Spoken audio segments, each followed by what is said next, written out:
사람이 파블로프의 개가 되어서는 절대 안 됩니다. 돈을 준다는 종소리에 침을 흘리지 말았으면 좋겠습니다. 안녕하세요. 짬뽕입니다. 제가 며칠 전 제 영상에서 재난지원금에 대해서 한번 언급한 적이 있죠. 제가 건방지게 예언한다고 했잖아요. 재난지원금이 나올 것이냐, 나오지 않을 것이냐. 저는 나온다라고 말씀을 드렸습니다. 그게 지금 점차 가시화되고 있는 것 같아요. 이번 이 기사를 보시면 중앙일보 2차 재난지원금 속도내는 여권, 이번엔 전국민 안 줄 듯. 이런 내용으로 기사가 지금 올라왔습니다. 기사 내용 보시면은 그래요. 당권 주자들 필요성에 동의하고 있다. 이런 내용이죠. 김부겸 의원, 그다음에 박주민 의원, 이낙연 의원도 모두 이 재난지원금에 대해서 지금 긍정적으로 평가를 하고 있습니다. 그리고 이재명 지사, 포퓰리즘의 아티스트, 이재명 지사도 모든 국민에게 30만 원씩 재난지원금을 지역화폐로 지급해야 된다고 청와대 정책실과 총리실에 공식적으로 건의를 한 상태라고 합니다. 돌아가는 분위기가 이렇다 보니까 재난지원금은 100% 지급된다고 봐야죠. 하지만 이 기사 말머리에도 나와 있듯이 가장 핵심이 되는 거는 바로 이거예요. 전 국민에게 줄 것이냐, 아니면은 일부 취약계층에 지급할 것이냐. 그건데요. 글쎄요. 어떻게 될까요?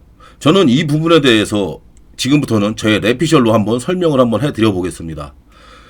지금 민주당은 자충수에 빠져드는 것 같아요. 그게 어떻게 보면은 이 포퓰리즘 정책의 맹점이죠, 맹점. 자충수에 빠질 수밖에 없는 이유가 돈을 줘버렸잖아요. 1차 재난지원금을 전 국민에게 살포하다시피 해서 뿌렸습니다. 그것도 4.15 총선을 하기 바로 전에 4.15 총선을 바로 앞두고 살포했죠. 이거는 팩트잖아요. 문재인 변호사도 4.15 총선 전날 공식적으로 발표를 했습니다. 재난지원금을 전 국민에게 나눠주겠다고. 그것 때문에 저는 이번 4.15 총선을 금권선거라고 평가하고 있는 사람인데요. 돈을 준 건 사실이니까요. 제가 이렇게 말씀을 드릴 수 있는 논리의 근거는 행정안전위원회 전체회의에서 박영수 중앙선거관리위원회 사무총장은 재난지원금이 선거에 영향을 당연히 미쳤다고 본다. 상식적인 판단이다. 상식적인 판단입니다. 저도 상식적으로 판단해서 재난지원금이 선거에 영향을 줬고 돈으로 인해 선거에 영향을 줬기 때문에 저는 금권선거라고 생각하고 있습니다. 근데 다시 본론으로 돌아와서 이 재난지원금의 가장 핵심이 되는 이번 2차 재난지원금의 가장 핵심이 되는 부분은 보편적으로 다 줄 것이냐, 아니면 선별적으로 취약계층에게 나눠줄 것이냐, 이건데 글쎄요. 그 기준이 뭐가 될까요? 단순히 소득만 보고 그게 가능한 일일까요?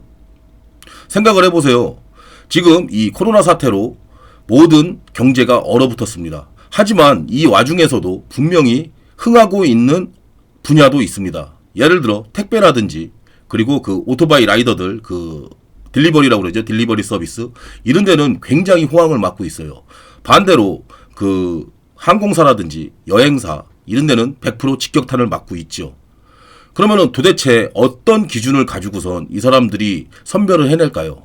그리고 선별적으로 재난지원금을 지급했을 때 여권에 어마어마한 역풍이 불어올 걸로 예상이 됩니다. 그도 그럴 것이 그렇잖아요. 사람이 돈에 굉장히 민감한데 지난번엔 줬는데 이번엔 안 준대요. 기본적으로 그렇게 되면은 좀 뭔가 빈정상하지 않을까요? 빈정상한다면은 여권에 더불어민주당의 지지율이 빠지지 않을까요? 저는 그렇게 생각하는데요. 그래서 아마 여당 내부에서도 여러 가지 의견들이 분분할 것 같아요. 지급 대상에는 전 국민을 대상으로 했던 1차 때와 달리 일부 지급으로 한정해야 한다는 주장이 지금 나오고 있습니다. 진선준 의원도 일정한 소득 기준을 정하고 그 기준 이하 중하위층에 지급하는 것이 좋다고 생각한다. 그리고 신동근 의원도 왜 굳이 전 국민에게 지급해야 하는지 토론이 필요하다. 차라리 하위 50%의 2배를 줘야 한다.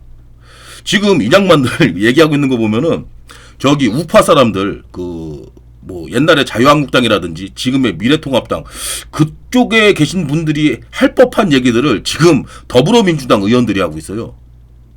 왜 그럴까요? 아까도 언급했듯이 선거가 없잖아요. 지금 돈 뿌려봐야 선거에 약발이 안 먹힌다고요. 지금 현 시점으로 봐서 가장 가까운 선거가 내년 4월에 있는 보궐선거예요. 그럼 8개월 남았습니다. 8개월 동안 과연 저 돈에 약발이 갈까요? 정부 재정도 어려운데, 예? 맞잖아요. 지금 민주당에서는 굉장히 진짜 내부에 굉장히 어려운 이런 그 갈래길에 서 있게 된 겁니다. 그러니까 민주당 사람들은 스스로 자충수를 둔 거예요. 한 번 주면 계속 줘야 돼요. 국민들은 그거에 길들여지기 때문에 또 원하게 된단 말입니다. 그래서 이 재난지원금 같은 거 할 때 굉장히 신중하고 심도 깊게 고민을 해봐야 되는 겁니다. 결국은 자충수가 돼서 본인들을 어렵게 만들 겁니다. 이래도 어렵고 저래도 어려워질 거예요. 뭐 결론은 제 생각은 그래요. 100% 지급할 것 같아요. 100% 재난지원금을. 왜? 지지율 떨어지는 게 겁나거든요. 지지율이 아무리 180석을 갖고 있다고 해도 지금 대통령도 정권 말기에 접어들기 시작하면서 그 레임덕이 공공연하게 나오고 있는데 이게 쉬울까요? 제가 볼 때는 레임덕의 시간을 늦추기 위해서라도 무리를 해서 전 국민에게 나눠줄 거예요. 아무리 홍남기 장관이 반대를 해도 이거는 또 한번 밀어붙일 것 같습니다.